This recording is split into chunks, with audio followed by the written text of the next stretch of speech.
আজকের পর্বে current affairs September 2023 সংখ্যা থেকে যে গুরুত্বপূর্ণ সাম্প্রতিকগুলো রয়েছে সেগুলা দেখার চেষ্টা করব।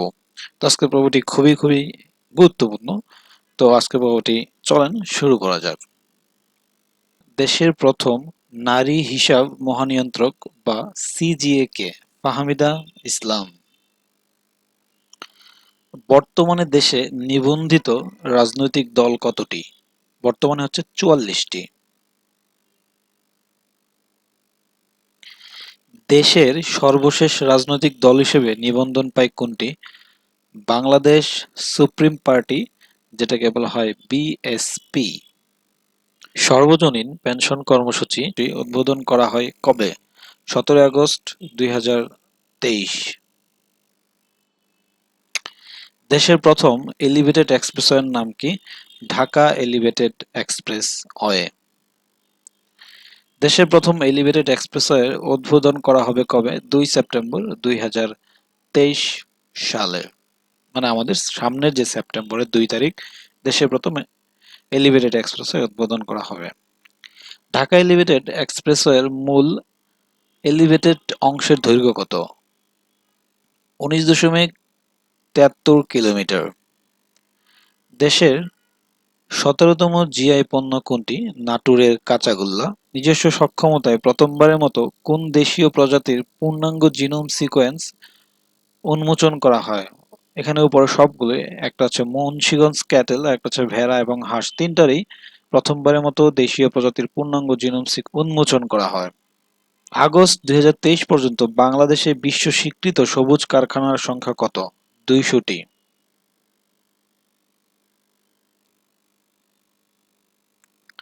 স্মার্ট বাংলাদেশ দিবস কবে? 12ই ডিসেম্বর। আপনারা জেনে থাকবেন আগে যে ডিজিটাল বাংলাদেশ দিবস ছিল সেটাকে এখন স্মার্ট বাংলাদেশ দিবস করা হয়েছে 12 ডিসেম্বর। দেশের তৃতীয় চা নিলাম কেন্দ্র কোথায় অবস্থিত? পঞ্চগড়ে অবস্থিত। বর্তমানে দেশে নিবন্ধনকৃত চা বাগানের সংখ্যা কত? 168টি। দেশের প্রথম শুল্ক নীতি প্রণয়ন করা হয় কবে? আগস্ট 2023 সালে দেশে প্রথম শুল্ক নীতি প্রণয়ন করা হয়।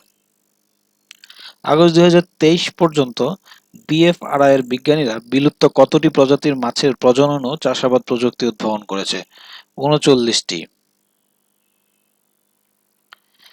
বঙ্গবন্ধু শেখ মুজিবুর রহমান টানেল উদ্বোধন করা হবে কবে? 28 অক্টোবর 2023।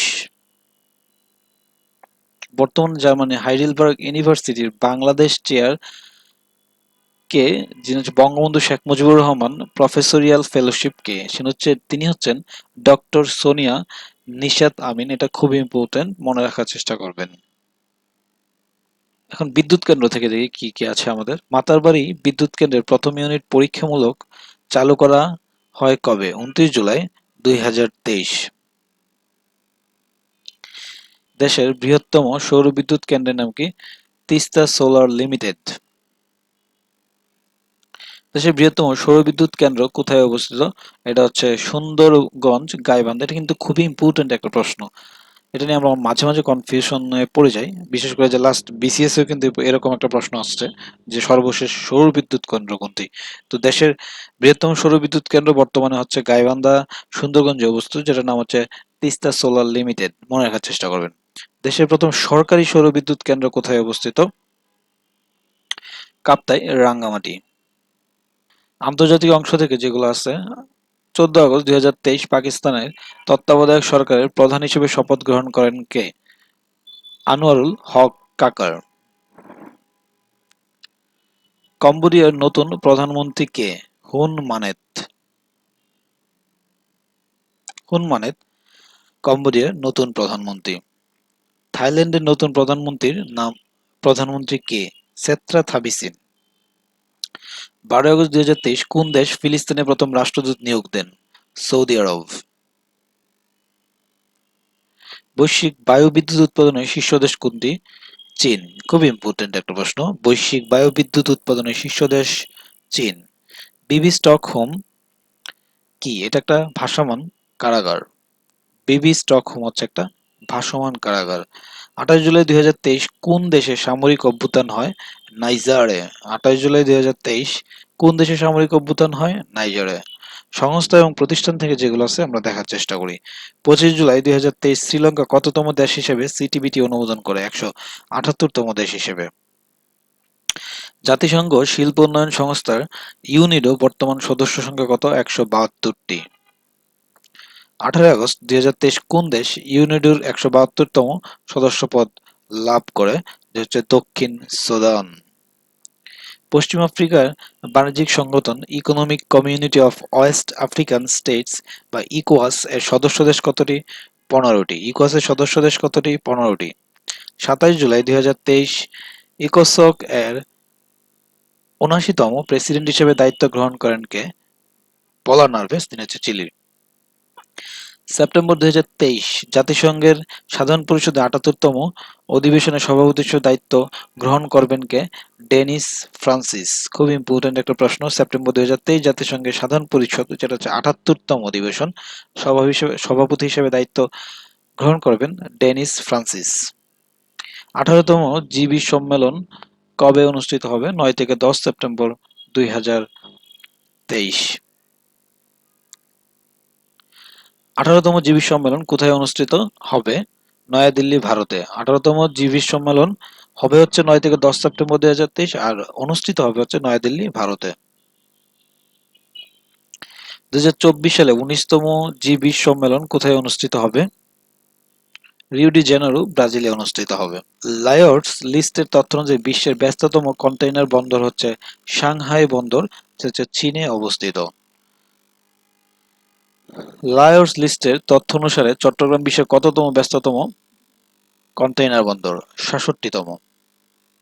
বিশ্ব বাণিজ্য পরিসংখ্যান পর্যালোচনা 2023 রপ্তানিতে শীর্ষ দেশ বর্তমানে হচ্ছে চীন। আমদানিতে শীর্ষ দেশ হচ্ছে যুক্তরাষ্ট্র এবং তৈরি পোশাক রপ্তানিতে শীর্ষ দেশ হচ্ছে চীন। তো এখানে হচ্ছে তৈরি পোশাক এবং রপ্তানিতে দুইটা হচ্ছে চীন, আর আমদানিতে শীর্ষ দেশ হচ্ছে যুক্তরাষ্ট্র। একক দেশ হিসেবে বিশ্বে তৈরি পোশাক রপ্তানিতে বাংলাদেশের অবস্থান দ্বিতীয়। খুবই খুবই ইম্পর্ট্যান্ট একটা প্রশ্ন। একক দেশ হিসেবে বিশ্বে তৈরি পোশাক রপ্তানিতে বাংলাদেশের অবস্থান কততম? দ্বিতীয়। একক দেশ হিসেবে বিশ্বে তৈরি পোশাক আমদানিতে শীর্ষ দেশ হচ্ছে যুক্তরাষ্ট্র। আমদানিতে শীর্ষ দেশ হচ্ছে যুক্তরাষ্ট্র। বাংলাদেশের রপ্তানিতে অবস্থান হচ্ছে দ্বিতীয়। একক দেশ হিসেবে বস্ত্র রপ্তানিতে শীর্ষ দেশ হচ্ছে চীন। বস্ত্র রপ্তানিতে শীর্ষ দেশ হচ্ছে চীন। একক দেশ হিসেবে বিশ্বে বস্ত্র আমদানিতে শীর্ষ দেশ হচ্ছে যুক্তরাষ্ট্র। একক দেশ হিসেবে বিশ্বে বস্ত্র আমদানিতে বাংলাদেশের অবস্থান হচ্ছে তৃতীয়। বস্ত্র আমদানিতে বাংলাদেশের অবস্থান তৃতীয়, আর আমাদের রপ্তানিতে হচ্ছে বাংলাদেশ একক দেশ হিসেবে হচ্ছে কত? দ্বিতীয় তৈরি পোশাক রপ্তানিতে। বাংলাদেশ জাতীয় ক্রিকেট দলে ওয়ানডে নতুন অধিনায়ককে? সাকিব আল হাসান, আপনারা জেনে থাকবেন। খুবই ইম্পর্টেন্ট একটা প্রশ্ন। 2023 সালে নবম নারী বিশ্বকাপ ফুটবলের চ্যাম্পিয়ন হয় কোন দেশ? স্পেন। 2025 সালে 13তম আইসিসি নারী বিশ্বকাপ কোথায় অনুষ্ঠিত হবে? ভারতে অনুষ্ঠিত হবে। আরো কিছু সাম্প্রতিক প্রশ্ন রয়েছে, সেগুলো চলেন দেখার চেষ্টা করি। নতুন করে জাতীয় পেনশন কর্তৃপক্ষ প্রতিষ্ঠা করা হয় কবে? 2 এপ্রিল 2023। উল্লেখ হচ্ছে প্রথম 12 ফেব্রুয়ারি 2023 প্রতিষ্ঠা করা হলো, তো পরে তা বাতিল করা হয়। মানে তার মানে হচ্ছে 2 এপ্রিল 2023 সালে হচ্ছে নতুন জাতীয় পেনশন কর্তৃপক্ষ প্রতিষ্ঠা করা হয়। বর্তমান অর্থ সচিবের নাম কি? মোহাম্মদ খয়রুজ্জামান মজুমদার। 2 আগস্ট 2023 ব্যাংক খাতের বাইরে প্রথমবারের মতো এটিএম ও পিওস মেশিন স্থাপনের অনুমতি পায় কোন প্রতিষ্ঠান? Digi e pay service limited. দেশে প্রথমবারের মতো বৈদ্যুতিক গাড়ির চার্জিং স্টেশন উদ্বোধন করা হয় কবে? 16 আগস্ট 2023। মানে হচ্ছে বৈদ্যুতিক গাড়ি চার্জিং স্টেশন উদ্বোধন করে 16 আগস্ট। জনতা ব্যাংক লিমিটেডের নাম জনতা ব্যাংক পিএলসি করা হয় 8 আগস্ট 2023। বিশ্বের বৃহত্তম পাটকল আকিজ জুট মিলস কোথায় অবস্থিত? এটা হচ্ছে মুকসুদপুর, গোপালগঞ্জে অবস্থিত। হযরত শাহজালাল আন্তর্জাতিক বিমানবন্দরের তৃতীয় টার্মিনাল কবে উদ্বোধন করা হয়? 7 অক্টোবর 2023। শেখ ফজিলাতুন্নেছা মুজিবকে নিয়ে নির্মিত স্বল্পদৈর্ঘ্য চলচ্চিত্রের নাম কি? বঙ্গমাতা। খুবই ইম্পর্টেন্ট একটা প্রশ্ন, বঙ্গমাতা। বৈজ্ঞানিক পদ্ধতিতে নির্মিত বাংলাদেশের প্রথম উদ্যানের নাম কি? চৈতন্য নার্সারি বা ফোরটাক্স গার্ডেন, যেটা হচ্ছে জামালপুরে অবস্থিত। চৈতন্য নার্সারি ও ফোর্টাক্স গার্ডেন। দেশের দ্বিতীয় এলিভেটেড এক্সপ্রেসের নাম কি? Chattogram elevated expressway. আন্তর্জাতিক অংশ থেকে জাতিসংঘের কোন সংস্থা স্কুলে স্মার্টফোন ব্যবহারের নিষিদ্ধের প্রস্তাব দিয়েছে? জাতিসংঘের শিক্ষা ও বিজ্ঞান ও সাংস্কৃতিক বিষয়ক সংস্থা, যেটা হচ্ছে ইউনেস্কো আমরা যেটাকে বলি, তারা হচ্ছে স্কুলে স্মার্টফোন ব্যবহারের নিষিদ্ধের জন্য প্রস্তাব দিয়েছে। গুয়াতেমালার নতুন নির্বাচিত প্রেসিডেন্টের নাম কি? বার্নার্ডো এরেভালো। ৯ আগস্ট ২০২৩ কোন দেশের জাতীয় পরিষদ ভেঙে দেওয়া হয়? পাকিস্তানের। যুক্তরাষ্ট্রের ক্যালিফোর্নিয়ায় দক্ষিণ উপকূলে শক্তিশালী মৌসুমী ঝড় হিলারি কবে আঘাত হানে? ২০ আগস্ট ২০২৩। ২৬ জুলাই ২০২৩ সামরিক অভ্যুত্থানের মাধ্যমে ক্ষমতা নেওয়া নাইজারের সামরিক জান্তার নাম কি? জেনারেল তোচিয়ানি। তুরস্কের নৌবাহিনীতে প্রথমবারের মতো নারী অ্যাডমিরাল হিসেবে নিয়োগ পান কে? স্টাফ কর্নেল গোকসেন ফিরাত ইয়াস। কম্বোডিয়ার প্রধানমন্ত্রী হুন সেন কার কাছে ক্ষমতা হস্তান্তর করেন? হুন মানেটের কাছে ক্ষমতা হস্তান্তর করেন। ১০ আগস্ট ২০২৩ প্রথমবারের মতো একসঙ্গে মহাকাশ ঘুরে আসা মা ও মেয়ের নাম কি? আনাস্তাতিয়া মায়ার্স এবং তার মা কেইশা শাহাফ। মহাকাশ পর্যটন প্রতিষ্ঠান ভার্জিন গ্যালাকটিকের সদর দপ্তর কোথায় অবস্থিত? ক্যালিফোর্নিয়া, যুক্তরাষ্ট্র। ২২ থেকে ২৪ আগস্ট ২০২৩ ব্রিক্স শীর্ষ সম্মেলন কোথায় অনুষ্ঠিত হয়? জোহানেসবার্গ, দক্ষিণ আফ্রিকা। সম্প্রতি উন্মোচনকৃত ইরানের অত্যাধুনিক ড্রোনের নাম কি? মোহাজের ১০ বা ১০। সাবেক মার্কিন প্রেসিডেন্ট ডোনাল্ড ট্রাম্পকে ফৌজদারি মামলায় গ্রেপ্তার করা হয় ১৪ আগস্ট ২০২৩ এবং গ্রেপ্তারের কিছুক্ষণ পরে আবার মুক্তি পান। ভারতের চন্দ্রযান-৩ কবে উৎক্ষেপণ করা হয়? ১৪ জুলাই ২০২৩। বিশ্বে প্রথম চাঁদের দক্ষিণ মেরুতে অবতরণ করে কোন দেশ? ভারত। রাশিয়ার মহাকাশযান লুনা 25 বা 25 কবে চাঁদের বুকে অবতরণের সময় ধ্বংস হয়ে যায়? ১৯ আগস্ট ২০২৩। ব্রিক্সের বর্তমান চেয়ারম্যান কে? দক্ষিণ আফ্রিকার প্রেসিডেন্ট সিরিল রামাফোসা। কালুগা অঞ্চলটি কোন দেশে অবস্থিত? রাশিয়াতে অবস্থিত। F-16 বা ১৬ যুদ্ধবিমান প্রথম সামরিক বাহিনীতে যুক্ত করা হয় কবে? ১৯৭৯ সালে। ক্রীড়াঙ্গন। ফিফা নারী বিশ্বকাপ ২০২৩ কোন দেশে অনুষ্ঠিত হয়? অস্ট্রেলিয়া ও নিউজিল্যান্ড। ফিফা নারী বিশ্বকাপ ২০২৩ গোল্ডেন বল লাভ করেন কে? আইতানা বনমাতি, যিনি হচ্ছে স্পেনের। ১৭ সেপ্টেম্বর ২০২৩ এশিয়া কাপের ফাইনাল কোথায় অনুষ্ঠিত হবে? শ্রীলঙ্কার প্রেমাদাসা স্টেডিয়ামে। আইসিসির জুলাই মাসের ম্যাচসেরা ক্রিকেটার হন কারা? পুরুষের দিক দিয়ে ক্রিস ওকস, যিনি হচ্ছে ইংল্যান্ডের। নারীর দিক দিয়ে আশালে গার্ডনার, যিনি হচ্ছে অস্ট্রেলিয়ার। ১৯ থেকে ২৭ আগস্ট ২০২৩ বিশ্ব অ্যাথলেটিক্স চ্যাম্পিয়নশিপ কোথায় অনুষ্ঠিত হয়? বুদাপেস্ট, হাঙ্গেরিতে। ২০২৩ সালে বিশ্ব অ্যাথলেটিক্স চ্যাম্পিয়নশিপে বিশ্বের দ্রুততম মানবীকে শাকারি রিচার্ডসন, যিনি হচ্ছে যুক্তরাষ্ট্র, এটা খুব ইম্পর্টেন্ট, মনে রাখার চেষ্টা করবেন। ২০২৩ সালে বিশ্ব অ্যাথলেটিক্স চ্যাম্পিয়নশিপে দ্রুততম মানব হচ্ছে নোয়া লাইলস, যুক্তরাষ্ট্রের। তো এগুলা খুবই ইম্পর্টেন্ট। এখন হচ্ছে আমরা মেগা প্রকল্প থেকে কয়েকটা জিনিস দেখার চেষ্টা করি, যেমন হচ্ছে দেশের প্রথম এলিভেটেড এক্সপ্রেসওয়ে, যেগুলো দাগ দিয়ে দিলাম সেগুলো একটু দেখার চেষ্টা করি। সেটা হচ্ছে ঢাকা এলিভেটেড এক্সপ্রেস হচ্ছে দেশের প্রথম পাবলিক প্রাইভেট পার্টনারশিপ প্রকল্প, একই সাথে দেশের প্রথম এলিভেটেড এক্সপ্রেসওয়ে প্রকল্প। এটা হচ্ছে ২ সেপ্টেম্বর ২০২৩ হযরত শাহজালাল আন্তর্জাতিক বিমানবন্দরের দক্ষিণে কাউলা থেকে ফার্মগেট পর্যন্ত যান চলাচলের জন্য খুলে দেওয়া হবে। এগুলো দেখার দরকার নেই আপনাদের। এখান থেকে আর যেটা দেখতে পারেন সেটা হচ্ছে যে ওকে, এই পর্যন্তই। তারপরে মেগা প্রকল্প থেকে আমরা দেখি। মেগা প্রকল্পের জন্য আমাদের হচ্ছে ২০২৩ সালের সেপ্টেম্বর অক্টোবরে দেশে একাধিক মেগা প্রকল্প উদ্বোধন করা হবে। এর মধ্যে হচ্ছে Purbachal expressway, Dhaka elevated expressway এবং আখাউড়া আগরতলা রেল প্রকল্প এবং হচ্ছে খুলনা মোংলা রেল প্রকল্প নিয়ে আমাদের এই আয়োজন। এবং এক্সপ্রেসওয়ে পূর্বাঞ্চলে যে এক্সপ্রেসওয়ে সেটার নাম হচ্ছে কুড়িল পূর্বাঞ্চল লিংক রোড। উভয় পাশে কুড়িল থেকে বালু নদী পর্যন্ত ১০০ ফুট চৌড়া খাল ও উন্নয়ন। এইটুকু জাস্ট রিডিং দিয়ে রাখতে পারেন। আর এক্সপ্রেসওয়ে বলতে এখানে বোঝাচ্ছে যে প্রবেশ নিয়ন্ত্রিত বিশ্বমান সমৃদ্ধ মহাসড়ক হচ্ছে গিয়ে এক্সপ্রেসওয়ে। এক্সপ্রেসওয়ে যে সংজ্ঞা যেটা বলা যায়, তবে সব মহাসড়কে বিরতিহীনভাবে যাত্রী ও পণ্য পরিবহন করা সম্ভব হয় না। এর প্রধান কারণ এসব মহাসড়কে রয়েছে প্রতিবন্ধকতা, রয়েছে একের পর এক মোড়, ফলে গন্তব্য পৌঁছানোর বিষয়টি থাকে অনিশ্চিত। তাই এসব সমস্যা থেকে পরিত্রাণ পেতে বিশেষ সুবিধা সহ যে হাইওয়ে নির্মাণ করা হয় সেটা হচ্ছে এক্সপ্রেসওয়ে।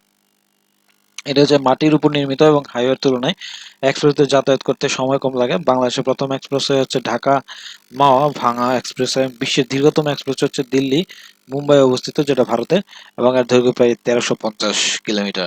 এবং এলিভেটেড এক্সপ্রেসওয়ে যেটা বোঝায়, আমাদের এলিভেটেড এক্সপ্রেসওয়ে এক ধরনের হাইওয়ে যেটা চার অবকাঠামো ফ্লাইওভারের মতো, কিন্তু ফ্লাইওভার শুধু নির্দিষ্ট একটি স্থানে ট্রাফিক অতিক্রম করে, কিন্তু অপরদিকে এলিভেটেড এক্সপ্রেসওয়ে বয়ে যায় একটি শহর এবং অঞ্চলের উপর দিয়ে। এতে হাইওয়ের মতোই গাড়ি হাই স্পিডে কোনো সিগন্যাল থাকবে না এবং ওঠানামার স্পট সীমিত এবং যত্রতত্র গাড়ি থামবে না। মহাসড়কে চলাচলের নানা বিড়ম্বনা থেকে মুক্ত হয়ে বিরামহীনভাবে যান চলাচলের সুযোগ করে দিতে এলিভেটেড এক্সপ্রেসওয়ে ধারণার উৎপত্তি হয়েছে। তো আমরা দেখলাম এলিভেটেড এক্সপ্রেসওয়ে এবং এক্সপ্রেসওয়ে কি।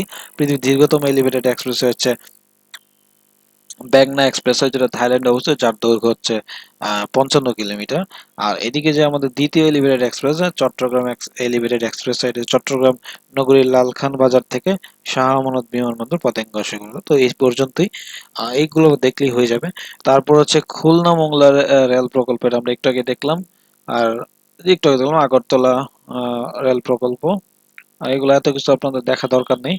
এখান থেকে আপনারা যেটা দেখতে পারেন সেটা হচ্ছে যে আহ, আগাম বার্তার মধ্যে যে 16 সেপ্টেম্বর মেট্রো রেলের লাইন 5 যে নর্দার্ন রুট এর নির্মাণ কাজ উদ্বোধন করা হবে। এবং হচ্ছে 20 অক্টোবর হচ্ছে গিয়ে লাইন 6 আগারগাঁও থেকে মতিঝিল পর্যন্ত চালু করা হবে, এটা দেখতে পারেন। এবং 22 অক্টোবর তেজগাঁও সড়ক ভবনে 140টি সেতু, 12টি ওভারপাস এবং যানবাহনের ফিটনেস পরীক্ষা যন্ত্র বাইসাইকেল ইন্সপিরেশন সেন্টার ভিএসি উদ্বোধন করা হবে। এবং 28 অক্টোবর চট্টগ্রামে কর্ণফুলী নদীর তলদেশে নির্মিত বঙ্গবন্ধু টানেল চলাচলের জন্য খুলে দেওয়া হবে। তো আজকে এই পর্যন্তই। আর যদি আপনাদের ভিডিওটি ভালো লাগে থাকে তো চ্যানেলটিকে সাবস্ক্রাইব করে পাশে থাকবেন। ধন্যবাদ।